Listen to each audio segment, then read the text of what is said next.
بسم الله الرحمن الرحيم. بنبارك لنادي الزمالك النهارده على الفوز على البنك الاهلي، فوز بشق الانفس.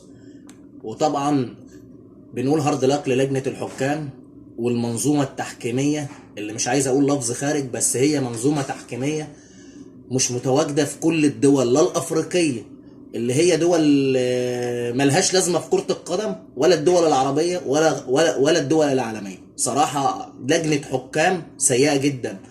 حكم محمد معروف النهارده عمل كل ما يعمل عشان الزمالك يخسر، عمل كل حاجه زي بالظبط الاسبوع الماتش اللي فات. الحكم امين عمر اللي هو لا امين ولا يعرف حاجه عن الامانه، نفس الوضع. اللي طلع الفيديو بيتكلم بيقول بيتكلم عن ان انا مش مقتنع.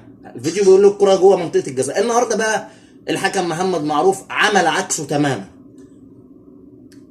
ادى البنك الاهلي ضربه جزاء مش ضربه جزاء، وزعل قوي ان الفار لغاها، ان جت الكره في ايد اللعيب بره ال 18، فالفار لغاها فزعل قوي.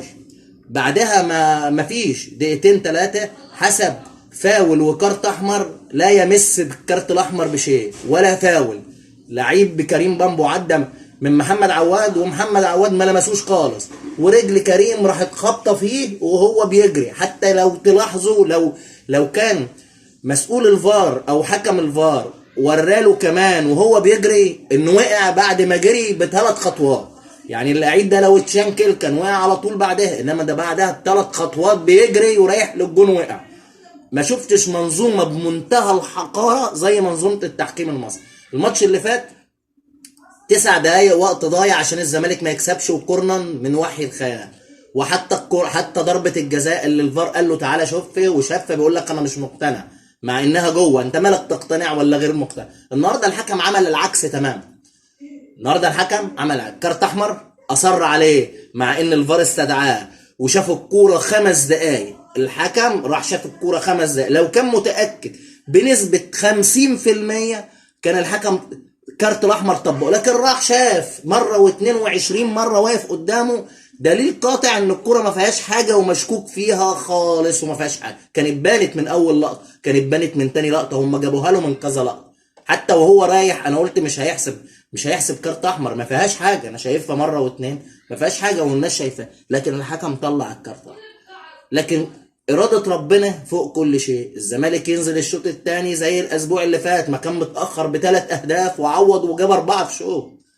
ماشي، ده الزمالك ينزل قدام البنك الأهلي ب10 لعيبة ويقدر يتعادل في أول الشوط، ويقدر في آخر دقيقة من المباراة يحرز هدف هاشيكابالا، هدف صاروخي، ويطلع ب3 نقط. كان المفروض دلوقتي يبقوا 9 نقط، أو المفروض يبقوا 7 نقط بالماتش المقاولين اللي فات. يا جماعة والله عندنا وقف قيد، وعندنا لعيبه هي اللعيبه اللي هتكمل، وما جبناش لعيب، واللعيبه تعبانه جدا. ومع ذلك المنظومه التحكيميه وغير التحكيميه مش سايباك في حالك. يعني كل الناس بتعمل الدوله بحالها المسؤوله عن كره القدم بتتآمر انها تخسرك اي ماتش وتجذب لك المشاكل. ما عندناش رؤساء نادي، ما عندناش اي حاجه، ومع ذلك ما في. طب قولوا لي ضربه الجزاء دي كانت تتحسب على الاهلي؟ والله ما تتحسب. كارت احمر هيطلع للشناوي زي ما لعيب فلوتشر محمد عاطف عدى منه السنه اللي فاتت وشنكله، والله ما ادى فاول. يا جدعان مش كده، مش بالمنظر ده. الناس يعني خلاص، انا بقيت اتفرج على الماتش ومستغرب من الحكم بتاع الاسبوع اللي فات والحكم بتاع الاسبوع ده حكام افريقيا اللي كانوا بيحكموا الماتش الاسبوع اللي احسن منهم 100 مره. حكام دول بيجي لنا حكام من الصومال ومن السودان، حكام احسن من الحكام المصريه اللي بتطلع تاخد لها بال10,000 وال20,000 دولار وتحكم دولي، وبتعمل المشاكل، بتعمل اسوأ مشاكل. السنه اللي فاتت الترجي واصل بهدف لنور الدين، الكوره مش فاول خالص، وحسب هدف وحسب جون للترجي والكوره ما فيهاش اي حاجه. يا جماعه الحكام المصريه ما حدش يقول لي بخير. الحكام المصريه في منتهى الحقاره بصراحه.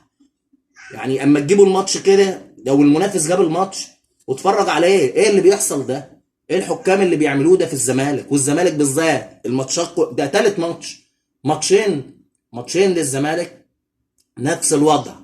يعني ماتشين للزمالك بنفس الوضع من 3 ماتشات. امال لما نلعب 7 8 ماتشات هيبقوا 6 ماتشات بنفس الوضع ده.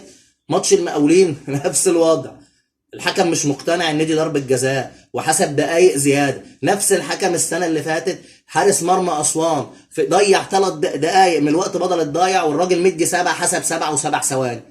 عندنا احنا ما ضاعش ولا دقيقه حسب 9 عشان جول التعادل يجي. منتهى السوء الصراحه، منتهى السوء. بس هتروح فين؟ ربنا قادر، واللعيبه الموجوده على قد المسؤوليه، مع ان لا ما دعمنا بلاعب وقف قيد. يعني نصعب على الكافر، يعني بالمفتشر كده لو الحكم ده كافر وعايز يخسرك الماتش هنصعب عليه، هيقول لك لا يا عم انا هديهم حقهم اقل ما فيه. انما بالمنظر السيء ده يا جماعه مش كده، مش بالمنظر ده، مش بالمنظر اللي بيحصل ده. الحكم قراراته كلها عكسيه، قراراته كلها عكسيه. الحكم بيتمنى ان تيجي ضربه جزاء للفريق الخصم، هحسبها من نص الملعب. فاولات نفس ما فيش. الزمالك لو ما اعترضش دونجا على الحكم في الطرد بتاع لعيب بالبنك ما كانش هيطلع له الطرد اصلا، ما كانش ولا كان عايز يطلع، ما كانش. الحكم نازل هو عارف هو هيعمل ايه. يعني مش الماتش اللي فات بقى الدنيا تتقلب على التحكيم، والتحكيم بقى الماتش ده لا يبقى محايد لا يجامل الزمالك، لا ده انا هقطع الماتش اللي فات، هعمل لك ماتش اسوأ منه ومفيش حد هيوقف. يعني اما يتوقف امين عمر 3 4 شهور ويرجع يحكم لنا طب احنا استفدنا اما امين عمر مات، اما دفنته طلعت النهارده ورحنا عزينا، ايه استفدنا؟ خدنا النقطتين بتوع ماتش المقاولين؟ لا، هو بيرجعك من اول الدوري، هو بيقول لك ما تنافسش من الاول، خلاص انت مش هتنافس من الاول.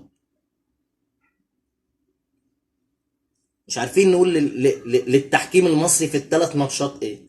اول ماتش بيراميدز برضه الحكم كان كويس، لكن برضه قرارات وفاولات ما بتبقى ملهاش لازمه، مش مؤثره بس ملهاش لازمه وما فيهاش حاجه. الماتش الثاني فضيحه تحكيميه في ملعب في الماتش بتاع المقاولين. الماتش الثالث اسوء، الماتش اللي هيجي لنا بعد كده هيبقى اسوء، ومفيش حد بيكلم الحكم ولا بيقول له حاجه. يعني نتفرج الراجل بيروح شوف ضربه الجزاء واقف بيتفرج عليها 5 دقائق. يعني هل انت واقف مقتنع ان دي ضربه جزاء؟ كنت حسبتها، كنت وقفت نص دقيقه بالكتير قوي ورحت حسبتها، وقفت 5 دقائق بتاعتها من كل فيهاش حاجه. الراجل عدى منه وهو واقف عامل كده، طب يعمل اما يجي يعدي منه يجري اليمه الثانيه مطلوب من الحارس. كل الحكايه ان حارس زي ده توقف ماتشين مش عارف بدون اي لازمه. ولا حد هيقدم اعتذار بقى، الدوري الانجليزي يقدموا اعتذار لليفربول والدنيا انقلبت وليفربول محق والدنيا اتقلبت وكانوا هيعيدوا الماتش بتاع ليفربول. انما عندك انت مفيش حاجه، ممكن الحكم يطلع يقول لك انا مرتشي واخد فلوس ومفيش اعاده للماتش، بدل مع الزمالك مفيش اعاده للماتش. والله لو فاول مؤثر في نص الملعب للاهلي وجه منه جول للخصم وما اتحسب، طب تلاقي لك سيف زاهر جايب رئيس لجنه الحكام الانجليزيه يتكلم في الكوره اللي في نص الملعب بتاعت الاهلي اللي ما اتحسبتش فاول وعدت على الفار. مصيبه سودة في نص الملعب، ازاي ما تتحسبش فاول؟ لكن احنا لو دخلت الشبكه ماشي وما فيهاش حاجه يقول لك يا عم فرمخ بقى هم هيعملوا ايه. الماتش الجاي خلاص يومين كده وهيسكتوا. حسبي الله ونعم الوكيل في لجنه التحكيم ده واللي ورا لجنه التحكيم والاعلام الفاسد. منظومه كرويه فاسده، وعمرنا ما والله ما هنوصل كاس العالم، وما اتمناش نوصل في اي عام حتى لو دخلت معانا مجموعه تعبانه زي بوركينا فاسو. ليه؟ في فساد. طول ما في فساد في النقطه دي عمرنا ما هنتقدم وعمرنا ما هنتغير. عامه مبروك للزمالك الفوز النهارده، وهارد لك للمتربصين بالزمالك سواء اعلام او لجنه حكام. تنساش تعمل لايك وشير وتشترك في القناه، والسلام عليكم ورحمه الله وبركاته.